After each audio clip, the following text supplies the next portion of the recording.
Hello विद्यार्थियों, आप देख रहे हैं मास्टरमाइंड ट्यूशन और इस क्लास में आप सभी का स्वागत है। विद्यार्थियों, आज की क्लास में आप पढ़ेंगे ट्रांसलेशन विषय को। ट्रांसलेशन को बच्चों हिंदी में अनुवाद कहते हैं और इसमें आप सीखेंगे हिंदी से अंग्रेजी में कैसे अनुवाद को करते हैं। और मैंने आपके लिए बेस बनाया है ऑक्सफोर्ड बेसिक इंग्लिश ट्रांसलेशन को, जो अंग्रेजी सीखने के लिए काफी अच्छी पुस्तक है। और यह जो क्लास है इस पुस्तक का एक्सरसाइज 6 है, यानी एक्सरसाइज 6 है। इसके पहले के क्लासों में मैंने आपको एक्सरसाइज 1 से लेकर एक्सरसाइज 5 तक के सभी अनुवादों को बनाकर बता दिया है, समझा दिया है। तो अगर आप उन क्लास को नहीं देखे हैं तो चैनल के प्लेलिस्ट पर जाकर उसे जरूर देख लीजिएगा। यह क्लास उन सभी विद्यार्थियों के लिए महत्वपूर्ण है जो इंग्लिश को यानी अंग्रेजी को शुरू से सीखना चाहते हैं। तो इस क्लास को पूरा देखिएगा। चैनल पर अगर आप पहली बार आए हैं तो चैनल को सब्सक्राइब जरूर कर लीजिएगा। तो चलिए बिना देरी किए क्लास को शुरू करते हैं। मैंने आपको बताया बच्चों कि यह क्या है, बेसिक इंग्लिश ट्रांसलेशन का एक्सरसाइज 6 है। इसमें हम जो नाम हिंदी में लिखे हुए हैं उसको अंग्रेजी में कैसे अनुवाद करेंगे, यानी कैसे लिखेंगे, इसको आप समझने वाले हैं। तो ध्यान से देखिएगा, ये सारे जो नाम हैं आपको कहीं ना कहीं जाना पहचाना लगता होगा। और इसमें एक चीज और ध्यान दीजिए, इसमें हर्ष उ और दीर्घ उ की मात्रा लगी हुई है। हर्ष उ को इंग्लिश में यू पढ़ते हैं और इसका जो मात्रा होता है इस तरह से लगता है, जैसे क। और इसमें आपको हर्ष उ की मात्रा लगाना है तो उसको ऐसे आप मात्रा लगाएंगे। और इसी क में अगर दीर्घ उ की मात्रा लगानी है तो आप लोग ऐसे लगाएंगे। और इसको अंग्रेजी में यू पढ़ते हैं, यू से कारकुन को और डबल ओ से बार्जुन को पढ़ते हैं ना। तो इसी से संबंधित यह सब नाम है और इसको हमें अंग्रेजी में अनुवाद करना है। पहला जो नाम है वह है रघु। नाम कहिए या शब्द कहिए, कोई दिक्कत नहीं है, दोनों चल जाएगा। ज्यादा हम लोग नाम ही इस हिंदी से अंग्रेजी में लिखना इसमें सीखेंगे एक्सरसाइज 10 तक। देखिए पहला जो नाम है रघु, तो र का क्या होता है बच्चों, आर हो जाएगा। और यहाँ पर कोई भी मात्रा नहीं लगा हुआ है तो ए लिख देंगे। और घ का क्या हो जाएगा, जी एच से घ, आप लोग पढ़े होइएगा। और हर्ष की मात्रा यानी कारकुन की मात्रा है तो यू से कारकुन। ये क्या हो गया, रघु अंग्रेजी में हो गया। ठीक है, इसी को अनुवाद करना कहते हैं। चलिए अगला है मधु। तो म का क्या होता है बच्चों, एम होता है और इसमें भी कोई मात्रा नहीं लगा हुआ है म में, तो यहाँ पर ए दे देंगे। और भ का क्या होता है, डी एच से ध। और इसमें क्या है, हर्षु यानी कारकुन की मात्रा, तो यहाँ पर यू लगा देंगे। आपको ध्यान क्या रखना है कि इंग्लिश पर अच्छे ढंग से लिखना है। पहला जो लेटर लिखेंगे, अक्षर लिखेंगे, वह कैपिटल यानी बड़ा होगा और बाकी का जो भी आगे आएगा वह छोटा होगा। एक दिन आपको कैसे अंग्रेजी पर सही से लिखते हैं उसको भी मैं बता दूंगा। चलिए अगला नाम है ठाकुर। से क्या होता है बच्चों, ठ हो जाएगा और उसमें आकार की मात्रा है तो आकार के लिए ये लगाते हैं। ठीक है, तो ठा हो गया। उसके बाद क्या है, क है तो क का क्या हो जाएगा बच्चों, के हो जाएगा। और कारकुन यानी हर्षु का यू हो जाएगा। और लास्ट में र है तो आर हो जाएगा। और लास्ट में मात्रा वगैरह नहीं रहने पर अपने से ए नहीं लिखते हैं, इस बात को आप लोग याद रखिएगा। चलिए मैं आशा करता हूँ आप सभी को समझ में आ रहा होगा। चलिए अगला है कुमार। तो क का क्या होता है, के हो जाएगा और उसमें कारकुन है तो यू हो जाएगा बच्चों। और म का एम हो जाएगा और उसमें आकार लगा हुआ है तो ए से आकार हो जाएगा। और र का क्या हो जाएगा, आर हो जाएगा। और लास्ट में ए नहीं लगाएंगे। आप सभी के नाम में भी होगा ना, सरोज कुमार, मनोज कुमार, इस तरह से। तो कुमार का इंग्लिश कैसे होता है आप लोग सीख लीजिए। जो छात्राएं होंगे उनके नाम के लास्ट में यानी अंत में कुमारी लगता होगा तो देखिए कुमारी कैसे लिखते हैं। कैसे क हो जाएगा बच्चों और यू से क्या हो जाएगा, कारकुन हो जाएगा तो क्या हो गया कु। अब क्या है, म है तो एम से म लिख देंगे। और आकार का क्या लिख देंगे, ए लिख देंगे। और र का आर लिख देंगे। और जिस तरह से यहाँ पर बच्चों कोई मात्रा नहीं लगा हुआ था तो हम लोग अपने से ए नहीं लिखे हैं, लेकिन जब लास्ट में मात्रा लगे हो तो क्या करते हैं, उस मात्रा का अंग्रेजी लिखते हैं। तो इसके पहले वाले एक्सरसाइज में आप पढ़े होंगे, आई से हार्सिन होता है और डबल ई से दीर्घिन होता है। ये दोनों के बदले में कोई एक आप लिख देंगे। तो यहाँ पर क्या होगा, डबल ई होगा सही में, ठीक है, दीर्घ लगा हुआ है, लेकिन हम लोग आई लिख देते हैं, ठीक है, उससे कोई दिक्कत नहीं है। अगला है सुभाष। तो जिस तरह से यहाँ पर अक्षर लिखे होंगे उसी का आपको अंग्रेजी में रूपांतरण करना है, नहीं बदलना है। बोलते हम लोग सुभाष है, लेकिन सुभाष नहीं सुभाष होता है। चलिए यहाँ पर एक्स्ट्रा हो गया, सुभाष एक्स्ट्रा आकार हो गया था। देखिए तो एस से क्या हो जाएगा, दंती स हो जाएगा, और यू से तारकुन हो जाएगा, और बी एच से क्या हो जाएगा बच्चों, भ हो जाएगा, और ए से आकार हो जाएगा सुभा। यहाँ पर स से षष्ठकोण यानी मूर्धन्य स दिया हुआ है, तो एस एच हो जाएगा। तो यह क्या हो गया, सुभाष, ठीक है। चलिए अगला नाम है सुमन। तो एस से स होता है, आप सभी जानते हैं, यू से तारकुन हो जाएगा, और एम से म हो जाएगा, और यहाँ पर मात्रा नहीं है तो ए दे न का एन हो जाएगा। तो क्या हो गया बच्चों, सुमन।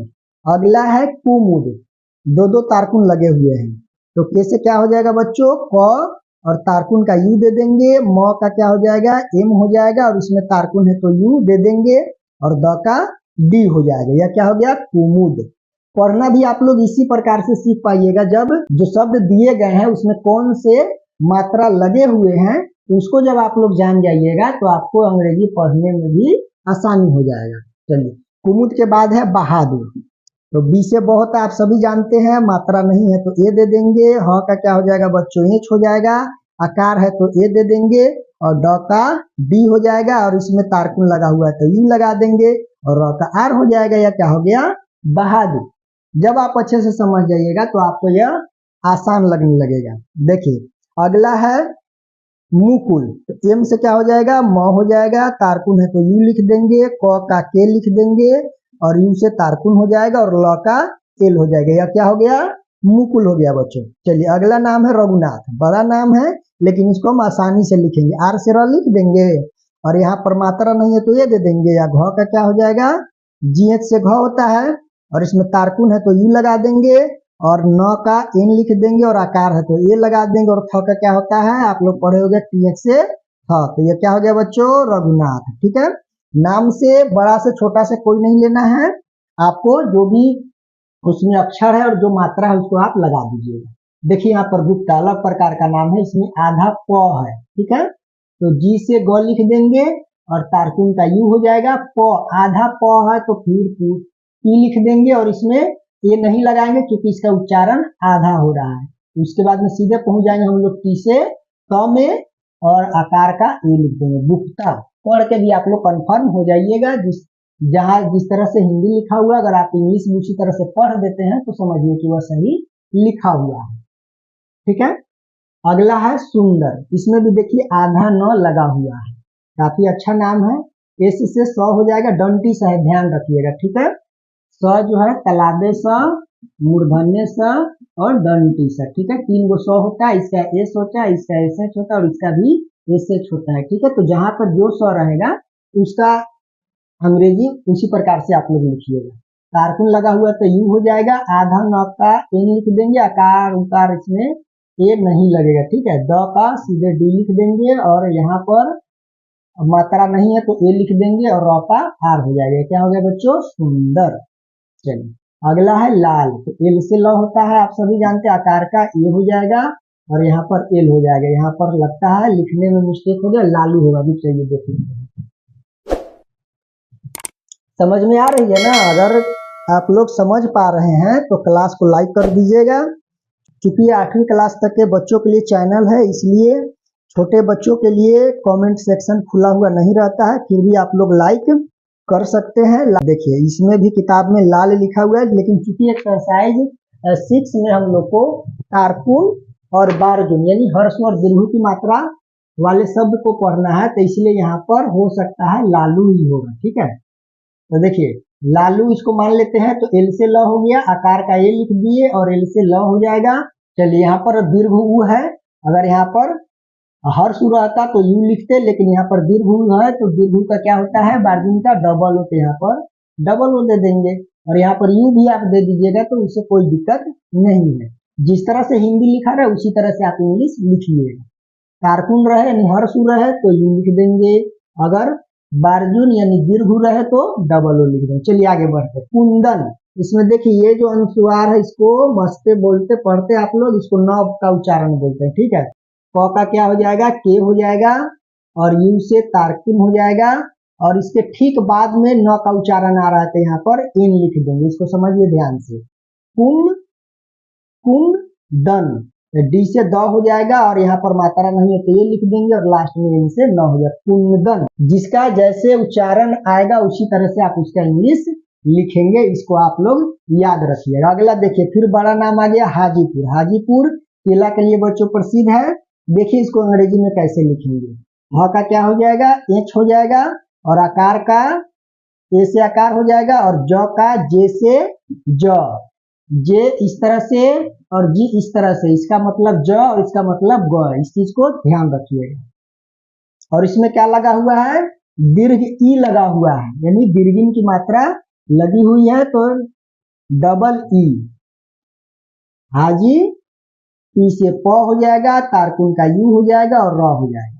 लेकिन यहाँ पर संक्षिप्त रूप में यह दिखे इसलिए जो स्टेशन वगैरह होता है उसमें जे आई लिखा हुआ होता है, ठीक है। उसे कोई बात नहीं है, आई लगाइएगा तो भी सही है और डबल ई लगाइएगा तो भी सही है। हम यहाँ पर डबल ई इसलिए लगाए हैं क्योंकि यहाँ पर दीर्घिन यानी कि दीर्घ ई की मात्रा लगी हुई है। चलिए आगे बढ़ते हैं। अगला नाम है सुनीता। तो एस से डंटी सा होता है, तारकुन का यू लिख देंगे, न का एन लिख देंगे, और दीर्घिन लगा हुआ है तो डबल ई से दीर्घिन हो जाएगा, टी से त हो जाएगा, और ए से आकार हो जाएगा। यह क्या हो गया, सुनीता। सुनील को देख लीजिए, एस से डंटी सा, यू से तारकुन हो जाएगा, न का एन हो जाएगा, और डबल ई से दीर्घिन हो जाएगा, और एल से ल हो जाएगा, सुनील। चलिए थोड़ा फास्ट में बनाते हैं। अगला है सुग्रीव। देखिए इसमें र से डंटी सा हो गया, यू से तारकुन हो जाएगा, गौर एक साथ है तो जी आर डबल ई, सुग्री, अभी से व, सुग्रीव। तो इस तरह से सुग्रीव लिखते हैं। यहाँ पर ये जो हो गया र का उच्चारण जो साथ में आ रहा है, और यहाँ पर न का उच्चारण जो साथ में आ रहा था, तो उसको भी हम लोग साथ लिखते हैं और बीच में ये नहीं लगाते हैं अपने से, ठीक है। चलिए सुधीर देखिए, एस से डंटी सा हो गया, यू से तारकुन हो जाएगा, ध का क्या होता है, डी एच से ध, और दीर्घिन का डबल ई से दीर्घिन, और आर से र, सुधीर। अगला पूनम, तो पी से प हो जाएगा बच्चों, और इसमें क्या हो गया, दीर्घ की मात्रा आ जाता है, यहाँ पर क्या लिख देंगे, डबल ओ लिख देंगे, और एन से न हो जाएगा, मात्रा नहीं है तो ए दे देंगे, और म का एम हो जाएगा। तो इस प्रकार से पूनम हिंदी से अंग्रेजी में लिखा जाता है। अगला देखिए नीलू, काफी अच्छा नाम है। तो न का क्या हो जाएगा बच्चों, इन हो जाएगा, और इसमें क्या लगा हुआ है, दीर्घ ई लगा हुआ है, यानी कि डबल ई, दीर्घिन की जिसको बोलते हैं, डबल ई हो गया, और एल से ल हो जाएगा, और बार्जुन है तो डबल नहीं, यहाँ पर डबल ई नहीं होगा, डबल ओ हो जाएगा। यहाँ पर यू भी लिखिएगा तो भी सही हो जाएगा, लेकिन जो शुद्ध जो होगा इसका अनुवाद यह इस तरह से होगा, नीलू, ठीक है। चलिए आगे बढ़ते, अगला शब्द है फूल। फ्लावर मीन्स फूल, वह नहीं, इसका आपको अनुवाद करना है। तो एफ से फ आप लोग पढ़े होइएगा, और दीर्घ वो है तो दीर्घ का डबल ओ से बार्जुन, और ल का एल, यह क्या हो गया, फूल हो गया। अगला है बनफूल। तो बी से बहुत आप सभी जानते हैं, और यहाँ पर मात्रा नहीं है तो ये दे देंगे, न का एन दे देंगे, और यहाँ पर भी मात्रा नहीं है तो ये दे देंगे। फ का क्या हो जाएगा बच्चों, एक हो जाएगा, और बार्जुन का क्या हो जाएगा, डबल ओ, यानी कि दीर्घ का डबल ओ, और ल का एल हो जाएगा। यह क्या हो गया, बनफूल। अगला स्कूल, एस से डंटी सा आधा है तो यहाँ पर ये वगैरह नहीं दे देंगे, के से क लिख देंगे, और बार्जुन का डबल ओ लिख देंगे, और ल से एल लिख देंगे। तो क्या हो गया, स्कूल। चलिए अगला है लालू। देखिए यहाँ पर दोनों टकरा गया, लालू।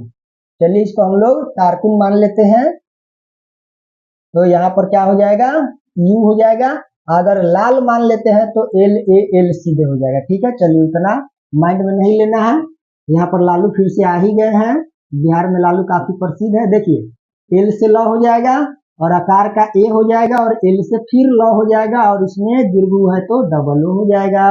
मंजू, देखिए मंजू, यहाँ पर भी मस्ते आ गया, तो एम से म लिख देंगे, ए एन से मस्ते होता है, इस तरह पढ़े है ना ऊपर, ए एन से अंग, इस तरह वाला तो वही ये मात्रा न जैसा और कहीं पर म जैसा भी उच्चारण होता है, आगे आप लोग समझिएगा। तो यहाँ पर न जैसा उच्चारण होता है मन, और जैसे ज हो जाएगा और बार्जुन है तो डबल हो जाएगा, क्या हो जाएगा मंजू।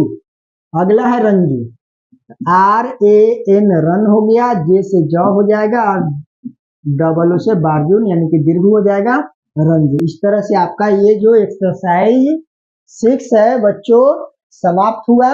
मैं आशा करता हूं कि आप सभी अच्छे ढंग से इसको समझे होंगे। एक बार फिर आपको बता दे कि यह ऑक्सफोर्ड बेसिक इंग्लिश ट्रांसलेशन जो आपके पास होगा भी, इस तरह का जो बेसिक जो अनुवाद करने का जो किताब बाजार में काफी प्रसिद्ध है, उसको हमने बेस बनाकर आपको अंग्रेजी अनुवाद का एक सीरीज बाय सीरीज क्लास को चला रहे हैं। तो ये आपका इस पुस्तक का एक्सरसाइज 6 है। इसके पहले के 1 से लेकर जो एक्सरसाइज 5 तक का जो क्लास है, चैनल के प्लेलिस्ट पर जाकर आप देख लीजिएगा, तो आपको और बेहतर तरीके से समझ में आएगा। अगर आप चैनल पर पहली बार अगर आए हैं और अभी तक आप चैनल को सब्सक्राइब नहीं किए हैं, तो चैनल को सब्सक्राइब कर लीजिए। इसके अगले क्लास में आप सभी को मैं बताऊंगा एक्सरसाइज 7 को किस तरह से बनाएंगे। तब तक आप अपना ख्याल रखें, मन लगा के पढ़ें। मिलते हैं आपसे अगले क्लास में, तब तक जय हिंद।